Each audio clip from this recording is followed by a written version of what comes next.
주님께서 이렇게 말씀하시죠.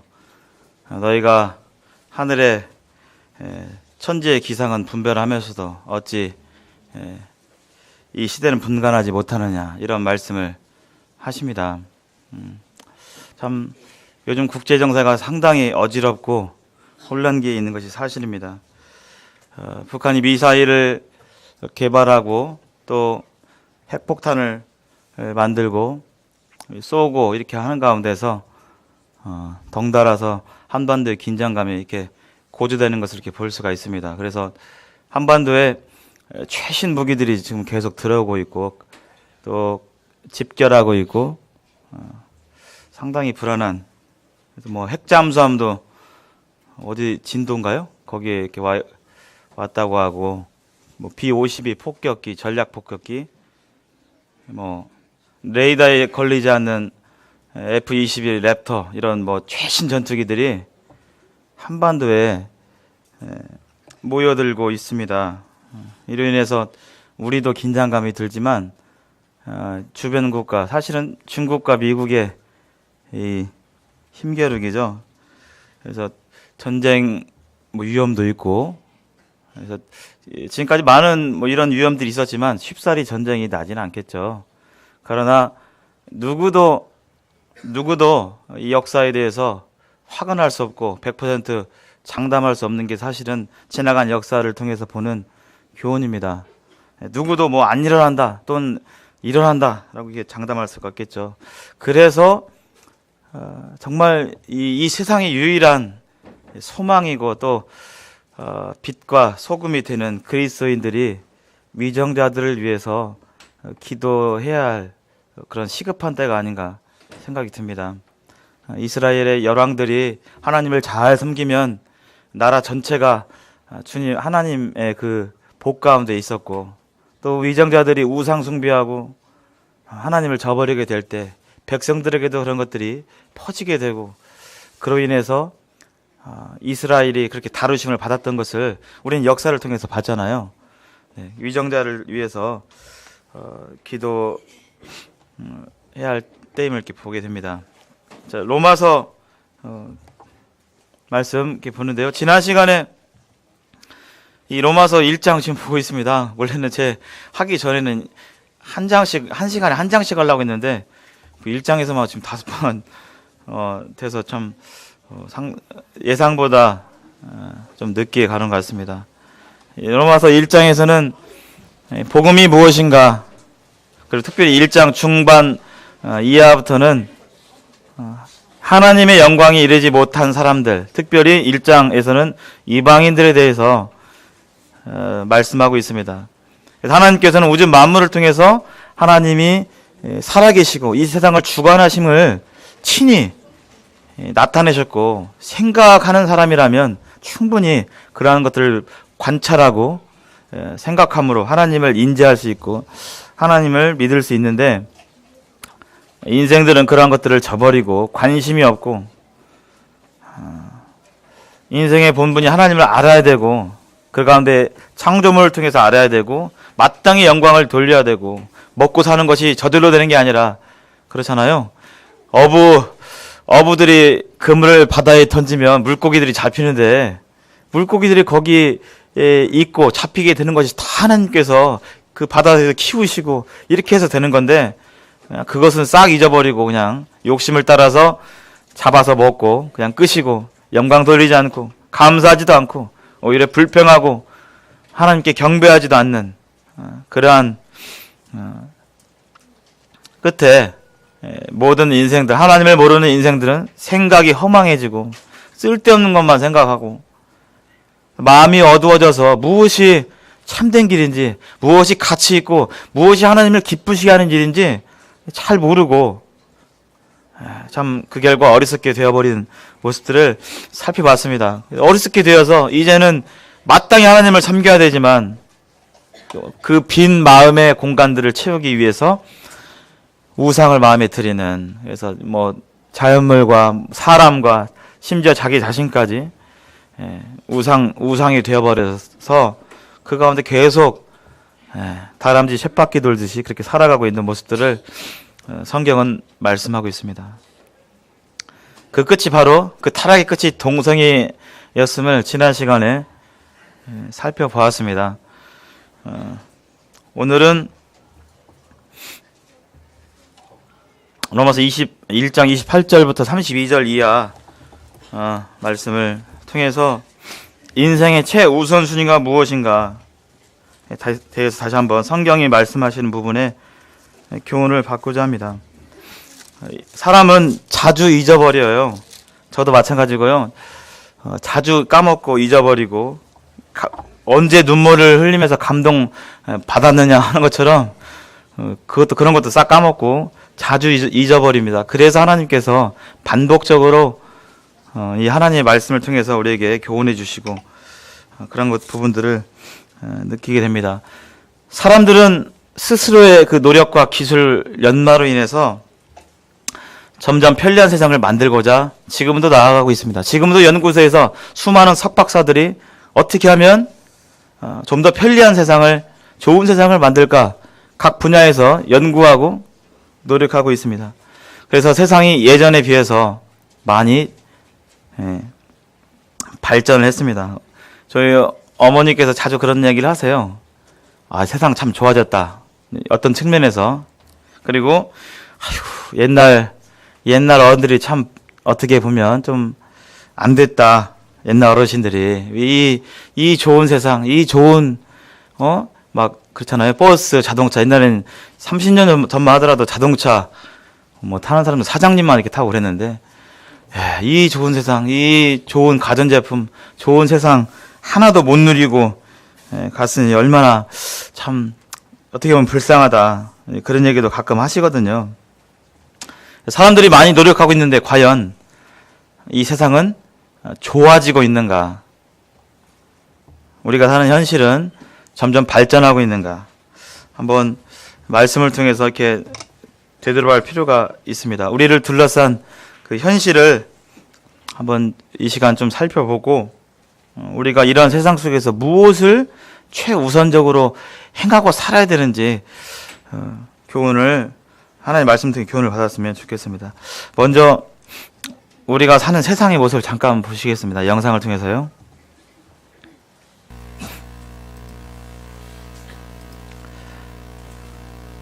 과연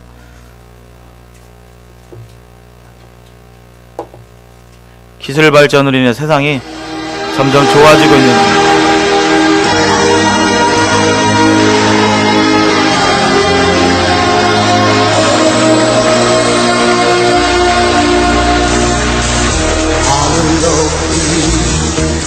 (1988년) 서울에서 올림픽이 개최될 때만 해도 세계는 한국이 어디에 위치한 나라인지조차도 모르는 경우가 대부분이었다.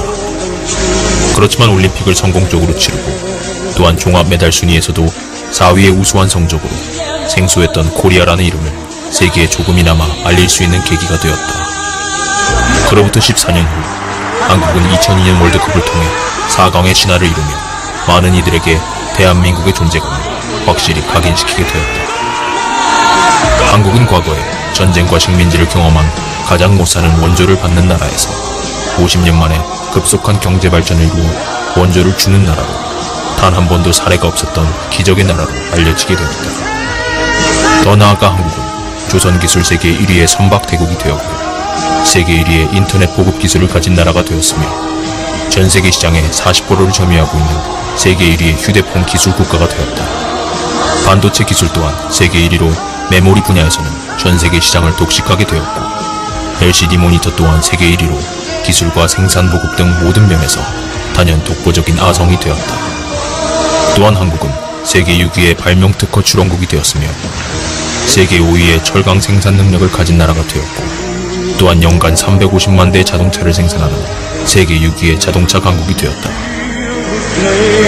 전 세계에서 110번째 크기의 작은 국토를 지닌 초라한 나라가 전체 기술 항목 중 대부분을 세계 1위에서 5위까지 선두 점령하고 있고 천연자원 하나 없는 땅에서 세계 10위의 GDP 규모를 지닌 경제 강국이 된 것을 볼 때 세계의 여러 개발도상국들이 한국을 부러워하고 롤모델 국가로까지 삼는 것은 절대 놀라운 일이 아니다. 그렇다면 경제 강국이 된 한국은 이제 선진국이 되었다고 볼 수 있는 것일까? 1996년 한국은 경제협력개발기구 OECD의 정식 회원국이 되었다. 선진국들이 다 포함되어 있는 국제기구라는 점에서 당시 김영삼 정부는 한국이 선진국 문턱에 이른 것처럼 선전하였다. 그러나 19년이 지난 지금까지도 한국은 선진국과 거리가 먼 나라로 평가되고 있다. 세계 10위의 GDP 규모를 가진 경제 강국이 아직 선진국이 되지 못하고 있다는 것은 충격적인 사실이 아닐 수 없다. 그렇지만 OECD의 각종 지표로 한국의 현실을 들여다보면 우리나라가 현재 사회적으로 얼마나 병들어 있는지를 실감할 수 있다. 한국이 과거부터 지금까지 1위를 했던 항목들을 보면 자살률은 10년 연속 34개국 중 부동의 1위다. 또한 산업재해 사망률도 34개국 중 1위며 노인 빈곤율 1위, 이혼 증가율 1위, 낙태율 1위, 청소년 흡연율과 성인 흡연율 모두 1위, 가계부채 1위, 근로자 연간 근무시간 1위, 학업시간 가장 높은 순위 1위, 사교육비 지출 1위, 공교육비 민간 부담 1위, 대학교육 가계부담 1위, 자동차 접촉 사고율 1위, 인도에서 교통사고율 1위, 보행자, 어린이, 노인 교통사고 사망률도 모두 1위다. 한국은 낮은 출산율 순위에서도 1위를 기록하고 있다. 이 출산율 순위는 OECD 회원국들 사이에서 뿐만이 아니라 전 세계에서도 최하위권에 있다. 2014년 CIA 월드 팩트북의 세계 출산율 통계에 따르면 한국은 1.25명으로 224개의 나라들 중 221을 여기까지. 우리를 둘러싼 세상의 현실이 사실 이렇습니다. 눈을 둘러보면 높은 빌딩과 발전된 문명, 또 기계, 이런 것들이 뭔가 세상이 좋아지는 것 같지만 하나님의 평가는 어떨까요? 이 세상이 점점 좋아지고 있다고 하나님께서 평가하고 계실까요? 성경의 평가는 무엇일까요? 그렇지 않습니다. 사람들은 이 원인에 대해서 잘 모르죠. 그래서 오늘 그런 부분에 대해서 살펴보겠습니다. 로마서 1장 28절부터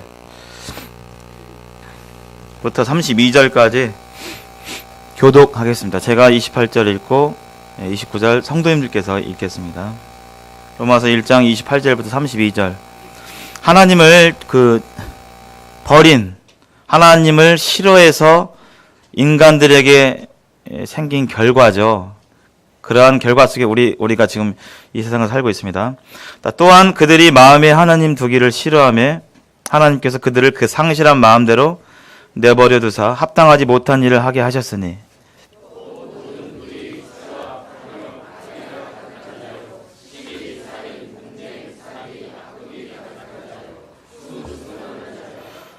비방하는 자요, 하나님께서 미워하시는 자요, 능욕하는 자요, 교만한 자요, 자랑하는 자요, 악을 도모하는 자요, 부모를 거역하는 자요,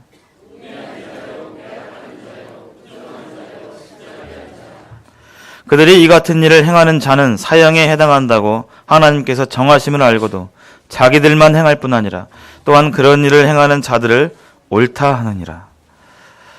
여기 죄의 목록 21가지가 나옵니다.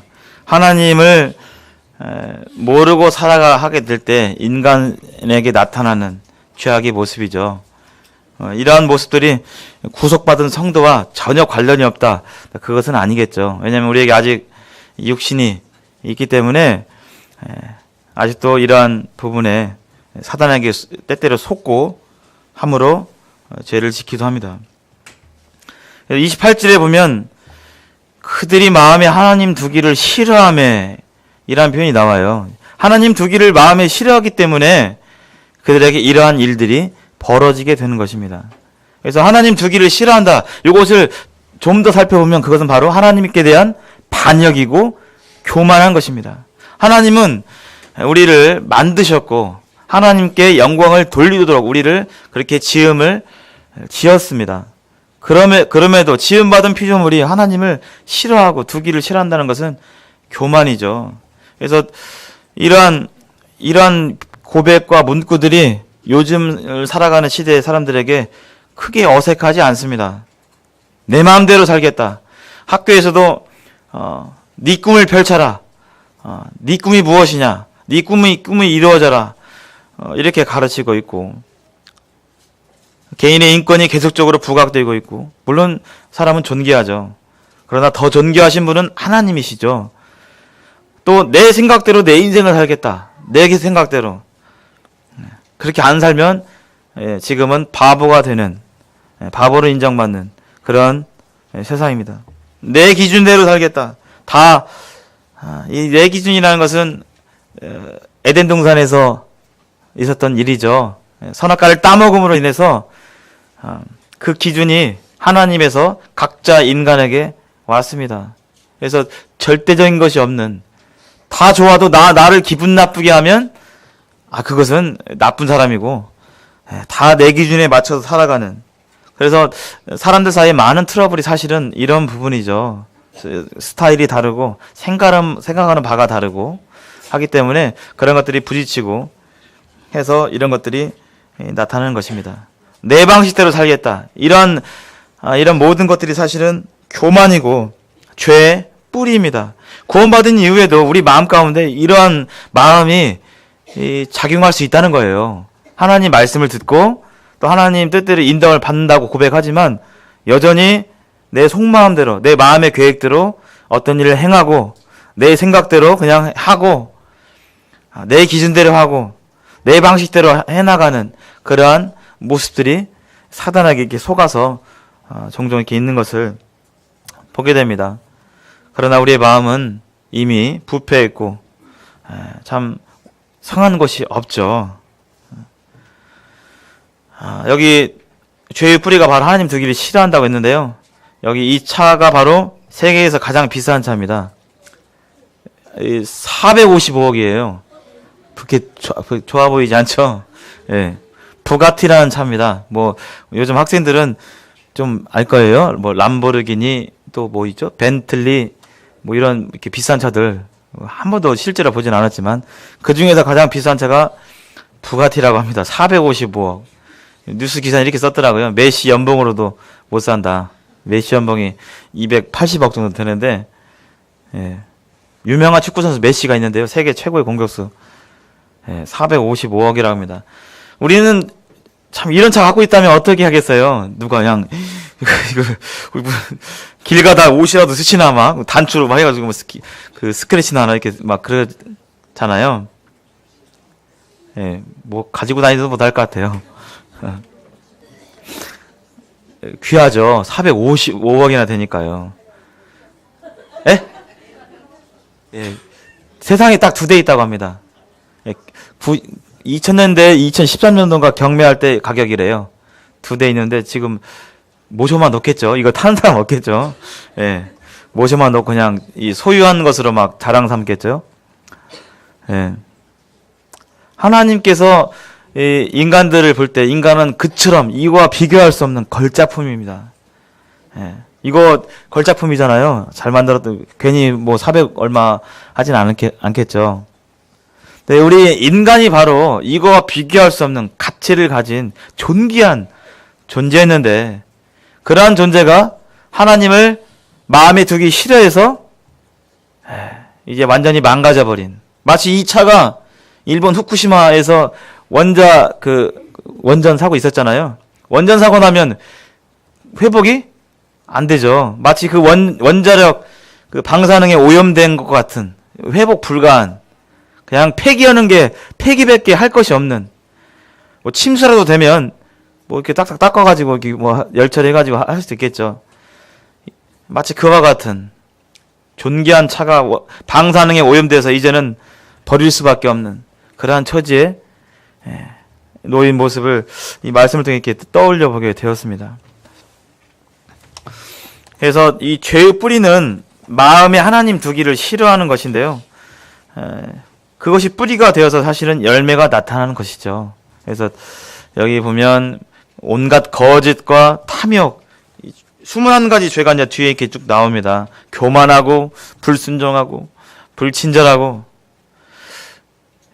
요새는 참 친절한 데가 별로 없는 것 같아요. 친절한 데는 좀 물건이 좋고 해도 안 가고 싶죠. 아니, 불친절한 데는 안 가고 싶어요, 좀. 식당 가도 맛있긴 한데 막 그 아줌마가 막 툭 던져버리고 막 이렇게 버리면 아유 안 가고 싶어요 좀. 벌써 인상부터가 뭐 이렇게 화난 것처럼 뭐 불만 있는 것처럼 벌써 오면은 이 집은 왜 그렇대 벌써 이렇게 나오잖아요. 예. 약속도 안 지키고 게으르고 무자비하고 이런 것들이 사실은 다 그 뿌리가 뭐냐, 무엇을 양분으로 이런 것들이 열매가 맺히느냐, 마음에 하나님 두기를 싫어하기 때문에 그렇습니다. 우리들도 하나님 두기를 싫어한다는 것은 구체적으로 어떤 것일까요? 하나님 두기를 싫어한다. 만약 하나님이 우리의 부모님과 같은 분이신데 함께 안 하는 것이죠. 하나님을 두기를 싫어한다는 것은 하나님을 가까이 하지 않고 싶다는 것이죠. 또 하나님의 말씀을 멀리한다는 것이죠. 부모님을 공경하는 자는 부모님의 말씀을 자주 듣겠죠. 근데 말씀을 멀리하고 이런 것들이 사실은 하나님 마음에 하나님 두기를 싫어하는 것입니다. 도둑질하고 우상 이런 것들이 다 죄의 열매들이죠. 욕, 비양심, 허영심, 인터넷, 게임 중독, TV 중독, 원망과 불평. 참 그렇습니다. 그래서 여기 죄의 목록들이 있는데요. 간략하게나마 살펴보도록 하겠습니다. 이 21가지가 나와요. 로마서 28장 29절 이하에. 그래서 뭐 시간상 자세히는 못 보겠지만 또 어떤 구절들은 상당히 유사하기 때문에 간략히만 보겠습니다. 앞에 4가지 이 불의와 추악, 탐욕, 악의는 뒤에 나오는 죄의 포괄적인 거예요. 죄를 다 포함하는 그런 죄입니다. 그래서 불의, 흰색은 헬라어인데요. 뭐 참고하시기 바라고요. 불의는 성경에서 옳다, 이것은 옳다, 이것은 참되다 하는 것들은 그 기준이 어디에게 있죠? 누구에게 있습니까? 하나님께 있죠. 인간이 봤을 때 이건 옳다 하지만 그것이 아닐 수 있어요. 그래서 옳고 그름의 그 분별, 그 기준은 바로 하나님께 있습니다. 하나님 기준에 옳은 것이 옳은 거예요. 근데 이 불의는 하나님 기준에 도달하지 못하는 것을 말합니다. 그래서 사람들은 실제로 범죄를 저지르지 않아도 마음 가운데 마음만 품는다 할지라도 실제로 범죄를 저지르지 않으면 그것이 죄가 안 되죠. 그 사람은 의롭다라고 말할 수 있겠죠. 그러나 하나님께서는 마음의 중심까지도 보시기 때문에 그러한 마음속으로 품은 것은 하나님의 기준에 도달하지 못하게 됩니다. 그것이 바로 불의고요. 추악은 악한 성향에서 나오는 의도적인 악행이래요. 그래서 헬라가 포네리아라는 단어가 있는데요. 사단의 여러 가지 이름들이 있거든요. 헬라어로 디아블로스. 그럼 디아블로는 속이는 자 이런 뜻이고요. 호포네리아 이런 뜻은 이 호포네리아라는 말이 사탄의 또 다른 이름이기도 한데요. 추악한 자라고 합니다. 그래서 여기 나오는 죄들이 다 사탄을 닮아 있는, 사탄이 부추기는 것과 관련이 있습니다. 이 추악은 악행, 의도적인 악행이에요. 그래서 학교에서도 그렇고 경찰서에서도 그렇고 가장 먼저 보는 게 애들 때리고 욕하고 하는 일들이 많이 일어나요. 애들. 그럼 이제 가장 뭐부터 보냐면 과연 의도성이 있느냐, 의도적으로 했느냐, 얼굴을 확 긁었는데 의도적으로 걔가 했느냐, 아니면 나도 모르게 막 해가지고 이렇게 했느냐, 요것을 이렇게 봐서 의도성이 짙으면 이건 그냥 넘어가지 않고 의도성이 좀 없으면 가벼우면 이렇게 넘어가기도 하고 그러거든요. 세 번째 탐욕입니다. 탐욕은 끊임없이 더 많이 소유하자는 욕구입니다. 성경에서 아홉 마리 가진 양 가진 사람이 양 한 마리 가진 자의 그것을 뺏고자 하는 것들이 이렇게 나오게 되는데요. 그것이 바로 탐욕이죠. 그래서 더 많이 얻고자 해서 자신의 소유를 위해서 남을 해치고자 하는 것도 불사하는 이것이 다 탐욕입니다. 가끔 잘 보는 게 이영돈 PD라는 사람이 가끔 나와서 뭐 먹거리 엑스파일인가요? 거기 보면 먹을 거 하나도 없대요. 보니까요. 어떻게 그냥 속이는가? 그거 깨끗한 건 줄 알았는데 그거 다 속이고 막 치킨도 그렇고 뭐 우리가 먹는 모든 먹거리들이 사실은 원가를 절감하기 위해서 속이는 사람들이 많이 있는, 다는 그렇지 않겠지만요. 그런 것들을 보게 됩니다. 건축물도 마찬가지죠. 원가를 아끼기 위해서 설계대로를 하지 않고 부실 시공 했다가 옛날에 상품백화점뿐만 아니라 많이 도처에 있겠죠. 참 이런 모든 것들이 사실은 탐욕에 해당됩니다. 또 역사를 공부해 보면 수십 년이 지난 뒤에 양민들이 학살당하고 또 누가 숙청당하고 북한에서도 지금 김정은이 막 누구 이렇게 고위급들 막 다 숙청하고 그러는데 다 자기의 욕심을 따라서 자기에게 해가 될 것 같아서 미리 제거해버리고 그런 일들이 인류 역사를 보면 비일비재합니다. 이것이 다 하나님의 마음에 두기 싫어하기 때문에 일어나는 죄의 열매들이죠. 악이 남에게 해를 주고자 하는 마음의 악한 성향입니다. 선한 게 하나도 없는 이것이 4가지가 포괄적인 죄의 모습이고요. 다음 나오는 5가지는 다른 사람들에게 짓는 죄예요. 5가지. 시기와 살인과 분쟁과 사기와 악독입니다. 시기는 다른 사람이 가진 것을 없애버리고 싶은 마음. 이 반에 늘상 2등 하는 애가 있는데 가가 그 다른 한 명이 꼭 1등을 해요. 그러면 갑의 그 마음속에 쟤만 없으면 내가 1등인데. 회사에서 그렇잖아요. 능력이 뛰어난 사람들 이렇게 보게 될 때 저 사람이 좀 어디 갔으면 그냥 내가 여기서 인정받고 그럴 텐데. 이런 마음들. 뛰어난 어떤 재능이나 외모도 마찬가지죠. 애들 시기 많이 합니다. 쟤만 없으면 내가 여기서 제일 이쁜데. 막 이런 잘생겼는데 막 이런 것들이 다 시기하는 마음이죠. 살인은 육체적인 살인과 정신적인 살인 다 포괄하는 것입니다.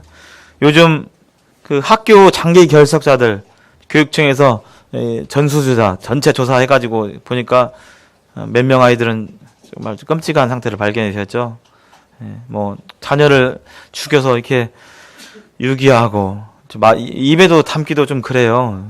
참 요즘 너무나 섬뜩하고 그런 표현들이 많아서 정말 막 입에도 담기 싫은 학생들은 잘 이렇게 모르겠는데 부모가 되고 보니까요. 애기들이 유괴되었다. 뭐 자녀가 죽었다. 이런 것도 막 쉽게 말을 못 하겠어요. 너무 끔찍해서. 얼마 전에는 목사님 딸인가요? 예. 죽은 뒤 그 조사해 보니까 허벅지에 타박상 멍자국이 있고 때려서 이제 죽였는데 그것을 이제 방치해가지고 방치하면 썩으니까 방향제랑 냄새 나니까 방향제도 막 하고 해가지고 그 14살 지금 살았으면 14살인가요? 예, 그 딸이 미이라 상태로 그 집에서 발견되는 정말 상상하기 힘든 일들이 이 시대에 우리 이 땅에서 동시에 일어나고 있습니다.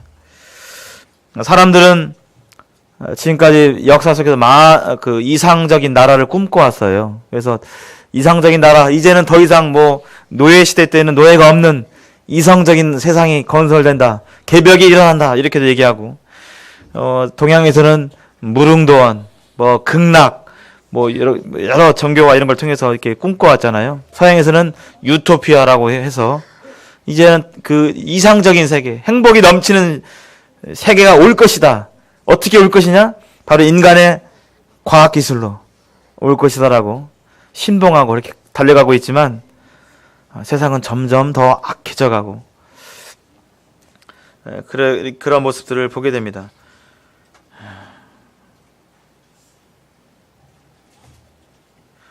(29절) 거기 보면 이런 죄의 목록에 붙어있는 수식어가 있어요.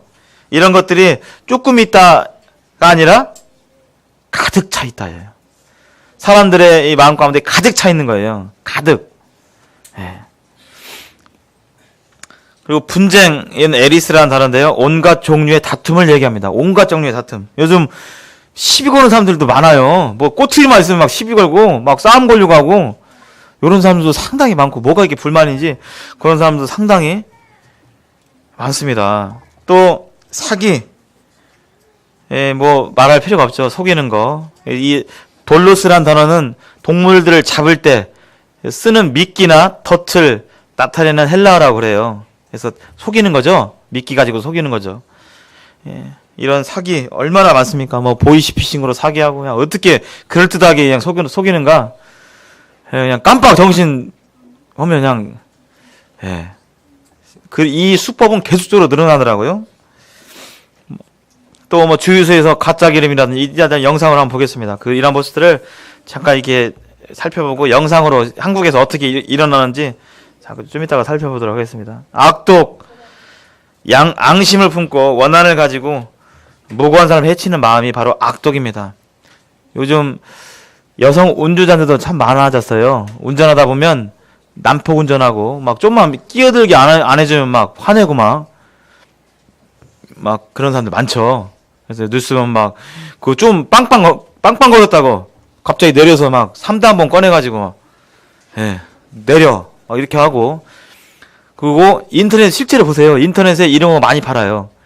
호신용 손도끼, 호신용 3단봉 팔아요. 실제로요. 옛날에는 이런 거 잘 안 팔았는데. 참.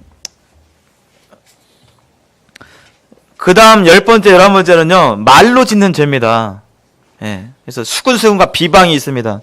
이 수군수군은 비밀리에 다른 사람을 험담하는 것이 바로, 수군수군이고요. 비방은 공개적으로, 타인을 욕하는 거예요. 공개적으로. 요즘은 뭐 그냥 공개적으로 욕하잖아요. 인터넷에서 아니면 면전에서 그냥 욕해버리는 사람도 상당히 부주의식입니다. 예전에는 그거 좀 남 의식해서 웬만하면 이렇게 좀 이상한 사람 아니면 안 그랬는데 더 이런 부분이 많이 있는 것을 보게 됩니다. 이 말로 짓는 이 판단, 험담이나 욕은 사실은 판단이죠. 그래서 우리는 특히 성도님들은 성도들을 판단하면 안 되겠습니다. 왜냐하면 하나님께서 말씀하셨어요. 성도들을 판단하지 말라고요. 그러면 성도들은 누구를 판단할까요? 성도들이 아니라 성도들은 누구를 판단하죠? 나중에? 성도님들은 이 세상을 판단합니다. 고린도전서 6장 이하에 보면 성도끼리 서로 고소하게 될 때 너희 성도가 세상을 판단할 줄 알지 못하느냐 이런 구절이 있어요. 이 세상을 판단할 거예요. 어떻게 해요? 복음을 위해서 판단해야 되잖아요. 또 선사들을 판단한다고 되어 있습니다. 그러나 성도님들을 판단해서는 안 되는 거예요. 왜냐하면 왜 그럴까요? 우리는 그 성도님들의 사정을 전부 다 알지 못합니다. 세상에 어떤 성도님이 저랬대. 왜 그렇게 됐는지에 대한 정황, 어떻게 그렇게 되었고 모든 정황에 대해서 우리는 알지 못해요. 그러나 들어진 결과를 통해서 우리는 쉽게 말할 수 있지만 우리는 다 알지 못하기 때문에 그 생각이 잘못된 경우가 많습니다. 그래서 우리의 모든 것을 알고 계시는 분은 하나님이시죠. 그래서 한국교회에서도 여러 소식들을 접하죠. 어떤 성도님이 세상으로 가버릴 때, 어떤 교회가 변질될 때, 우리는 쉽게 얘기하지만 사실은 우리가 그런 부분에 대해서 다 알지 못해요. 어떤 정황인지 다 알지 못하기 때문에 우리는 거기에 대해서 판단하는 말을 우리는 삼가야 됩니다. 그래서 하나님께서 그것을 맡기셨습니다. 그 다음 나오는 네 개의 죄는요, 교만의 죄예요. 하나님의 미워하시는 자, 능욕하는 자, 교만한 자, 자랑하는 자. 이건 다 교만으로 묶을 수가 있습니다. 그래서 이 교만은 사탄 루시퍼가 저지른 하나님을 대적한 죄이기도 하죠. 그래서 여기 보면 하나님께서 옛날 성경에는 하나님의 미워하시는 자요 이런 표현이 있었어요. 하나님의 미워하시는 자요. 이것은 잘 이렇게 나왔는데요. 하나님께서 미워하시는 자. 다른 말로 하나님을 미워하는 자이기도 합니다. 하나님의 뜻을 불순종하고 무시하고 이것이 바로 하나님을 미워하는 자, 미워하시는 자의 의미입니다. 하나님께서 우리 각자에게 어떤 음성을 주시고 인도함을 주시고 이렇게 해라 저렇게 해라 분별이 올 때가 있죠. 근데 그것이 고생스러워서 부담스러워서 나는 그렇게 하기 싫어서 무시하고 불순종하는 것이 바로 이 죄에 해당합니다. 능욕하는 자는 뻐기는 태도로 남에게 무례하게 행하는 자. 이것이 바로 능욕하는 자고요. 교만한 자는 아시겠죠? 자신을 높게 평가하는.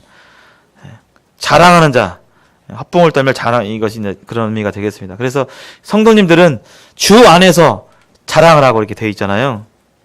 이것이 다 하나님을 몰아내고 자기를 높이는 교만의 죄에 해당됩니다. 마지막으로 이 잡다한 죄들이 있는데요. 악을 도모하는 자. 그 다음에 악을 도모하는 자는 새로운 악행을 꾸미는데 열심이다. 그런 의미가 있다고 합니다. 그리고 다른 사람이 파멸되는데 쾌감을 갖는 사람. 남이 두드러 맞고 막 고통당하고 막 하는 것에 대해서 쾌감을 갖는 사람이 악을 도모하는 자의 의미라고 합니다. 부모를 거역하는 자는 아시겠죠? 94년에 제가 이제 학번으로는 94학번입니다. 94년에 세상을 깜짝 놀랄 만한 일이 있었습니다. 기억하시나요? 존속 폐륜범죄가 있었죠? 이름 기억나시나요? 박한상이라는 이 아들이 있었죠. 부모님 죽이고 불태워서 이렇게. 지금은 이런 일들이 너무나 많아서 뭐 새로운 그런 것이 별로 없습니다. 근데 94년도에는 요거 하나 딱 생겼을 때 세상에 그런 이렇게 하면서 이렇게 했었잖아요. 근데 94년부터 지금까지 2004년, 2014년, 20년이 지난 결과 죄가 더 많이 진행된 것을 체감할 수가 있습니다. 우매한 자는 영적 감각이 무디어져서 도무지 하나님의 말씀을 깨달지 못하는 자가 우매한 자입니다. 배약하는 자는 약속을 지키지 않는데 특별히 어떤 계약이나 이런 것들을 멋대로 파기하는 사람이에요. 특히 옛날에 보면 갯돈 떼가지고 도망가는 사람들이 주변에 상당수 있었죠. 뭐 그렇잖아요. 이런 사람들이 다 배약하는 자입니다. 무정한 자는 특별히 가족에 대한 애정이 없는 자이고요. 무자비한 자는 긍휼한 마음이 없는 잔인한 사람을 가리켜서 무자비한 사람입니다. 얼마나 많은 일들이 일어나고 있습니까? 얼마 전에도 제가 봤는데요. 식당에서 음식을 먹었는데 맛이 없다고 불평을 했대요. 아유, 이거 뭐 어떻게 했겠죠. 뭐 짜네 어쩌네 뭐 하면서 얘기하니까 식당 그 주인이 기분이 팍 나빠가지고 그 손님을 죽여버렸어요. 뉴스에 나왔어요. 제가 이 사진을 그 뉴스를 바로 그 나올 때 집에서 딱 찍었거든요. 제가 여기다 안 보여줬는데 맛없다고 불평하니까 그냥 죽여버렸어요. 순간 화가 나가지고 그분이 징역 15년형을 받았다고 합니다. 이러한 일들이 곳곳에서 많이 일어나요. 다 왜 그렇다고요? 하나님을 마음에 두기 싫어해서 이러한 일들이 벌어지고 있습니다. 세상은 그럴듯해 보이고 발전해 가서 뭔가 좋아질 것처럼 보이지만 그렇지 않음을 보게 됩니다. 좀 이따 제가 이제 영상으로 볼게요. 그래서 이러한 자들에 대해서 그들이 이 같은 일을 행하는 자는 사형에 해당한다고 하나님께서 정하심을 알고도 자기들만 행할 뿐 아니라 그런 일을 하는 사람들을 옳다라고 여기는 거죠. 그러니까 그것이 죄인 줄을 몰라요. 그러니까 그거 좋다라고 얘기하는 것이죠.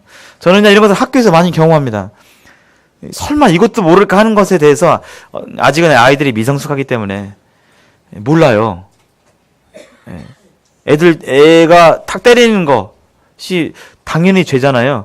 모르는 애도 있어요. 설명해줘야 돼요. 이거 네가 이렇게 성질 난다고 이거 때리는 것은 잘못이야.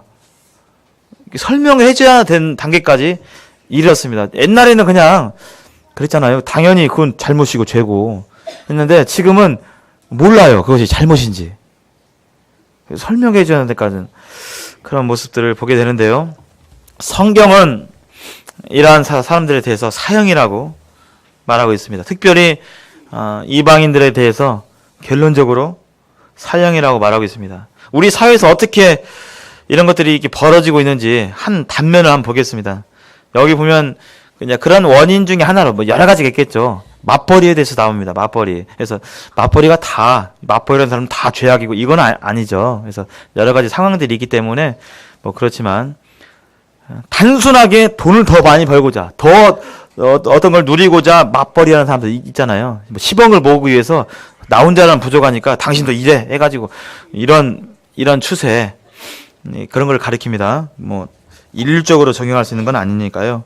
그러나 한번 보시기 바랍니다. 그런 인간의 욕심과 탐욕이 어떻게 우리 사회를 이끌어가는지 한번 보겠습니다. 영상이 긴데요. 이 영상 아이고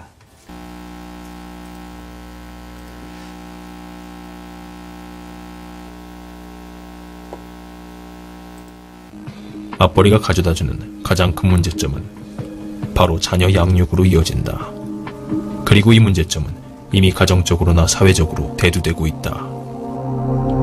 아이들은 성장하는 시기에 부모로부터 마땅히 받아야 할 관심과 사랑을 충분히 받지 못할 경우 애착 및 정서적 욕구 충족이 잘 이루어지지 않아 사회 부적응이라는 문제 행동이 나타난다. 이러한 아이들은 어릴 적 부모와 많은 시간을 보낸 어린이들에 비해 더욱 파괴적이며 논쟁적이고 저항을 많이 하게 된다는 여러 연구 결과가 나온지 모른다.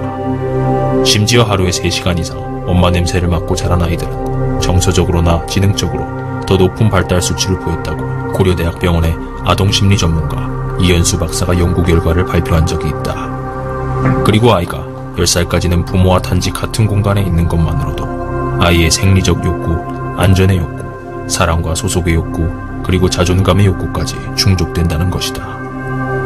맞벌이 부부의 경우 대부분 부모가 자녀와 마주하는 시간이 적다 보니 부모로서 제일 잘 알고 있어야 할 자녀의 성격이나 특징을 잘 파악하지 못하고 있는 경우가 많다. 네. 과연 우리는 어떠한가 되돌아볼 필요가 있습니다.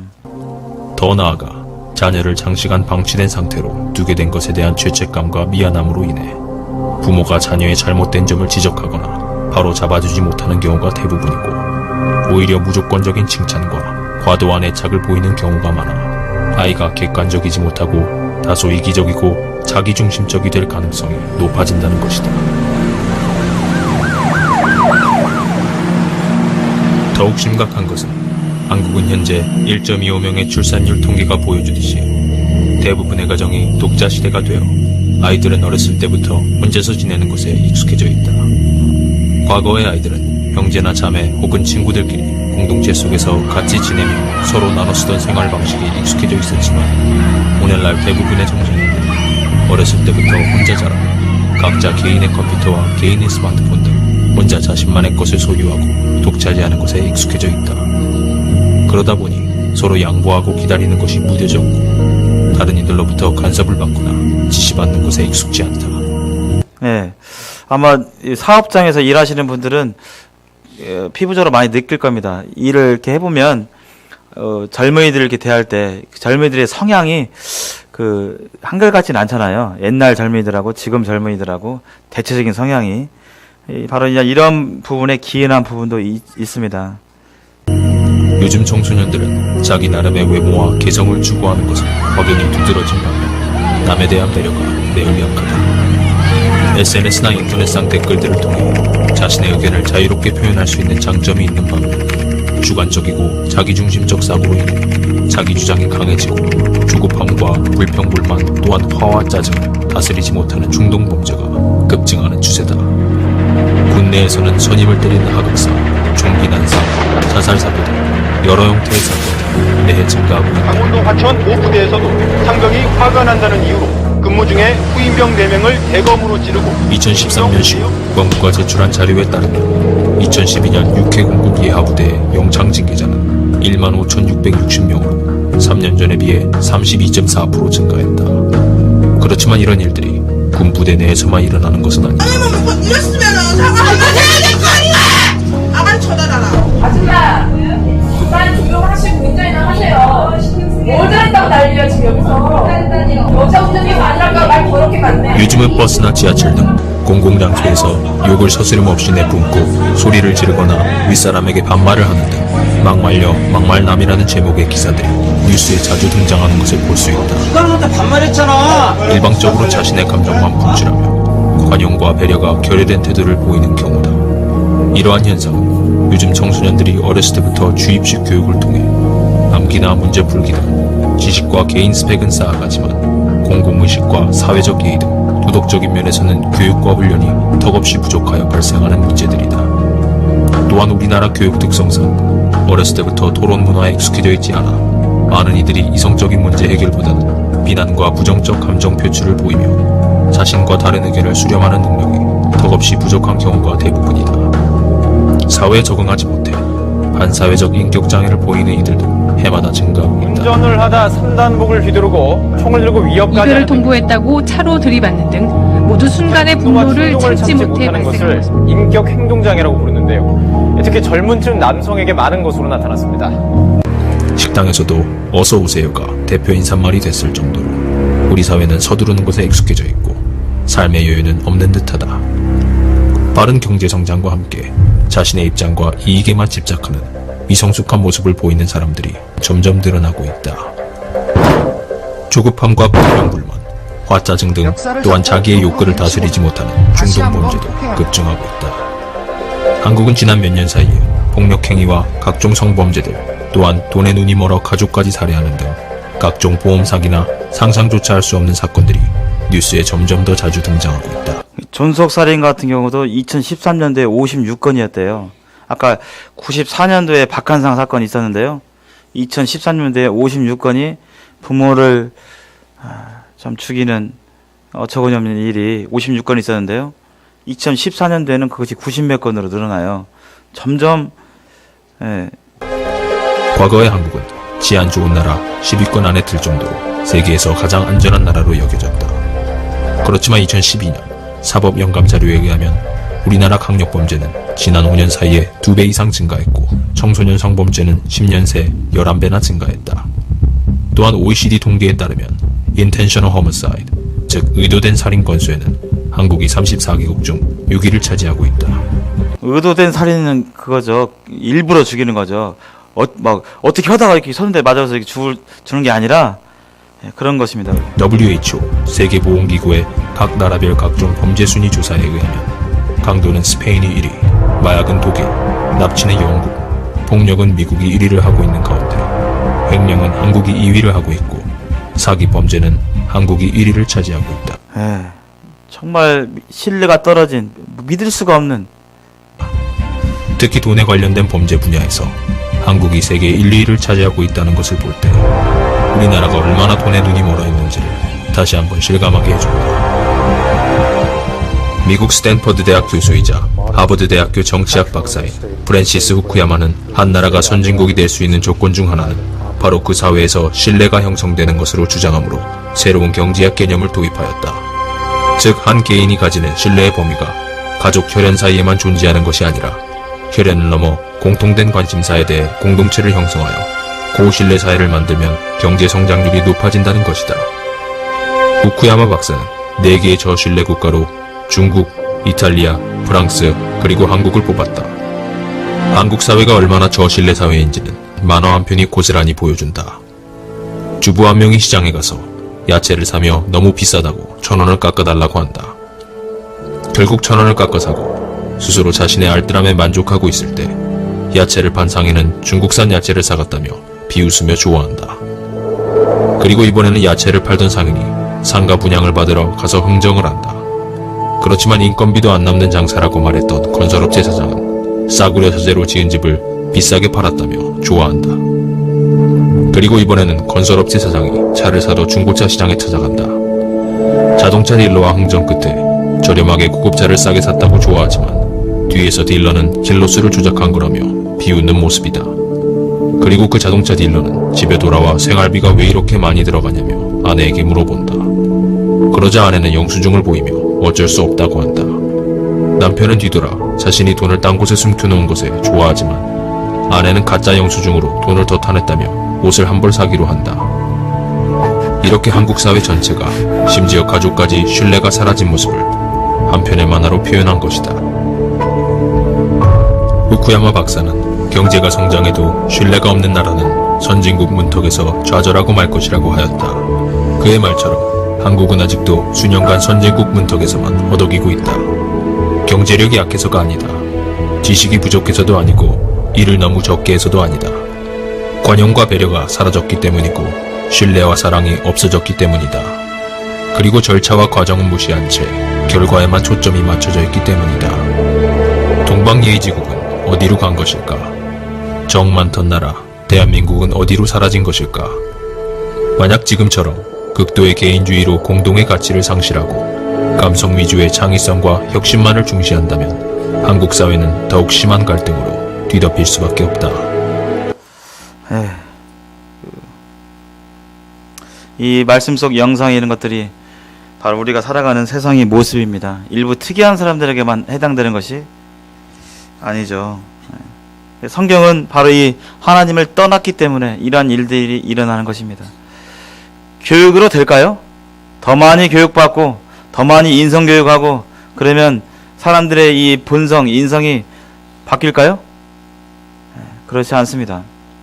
대안은 딱 한 가지예요.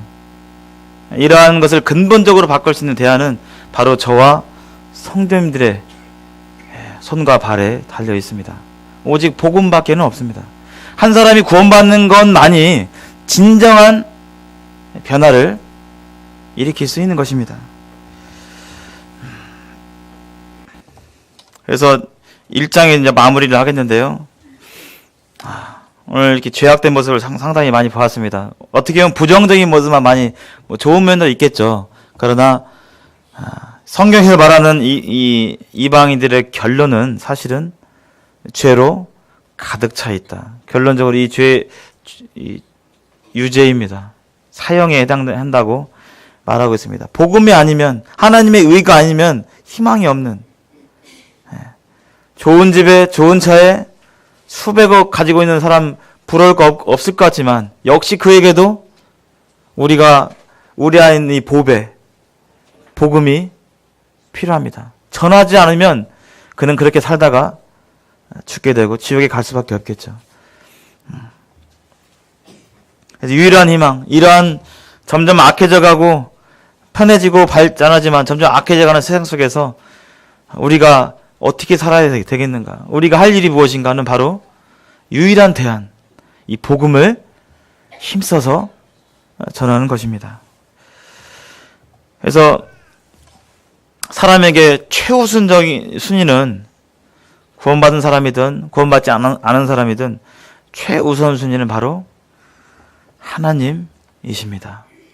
우리 삶 속에서 바쁘다고 피곤하다고 하나님 만나는 거, 하나님 말씀을 듣는 거, 또 집회에 나와서 성도님들과 교제하는 거, 매일 반복되지만 가장 중요한 이 일을 소홀히 하는 것은 우선순위가 흐려지는 게 되는 것이죠.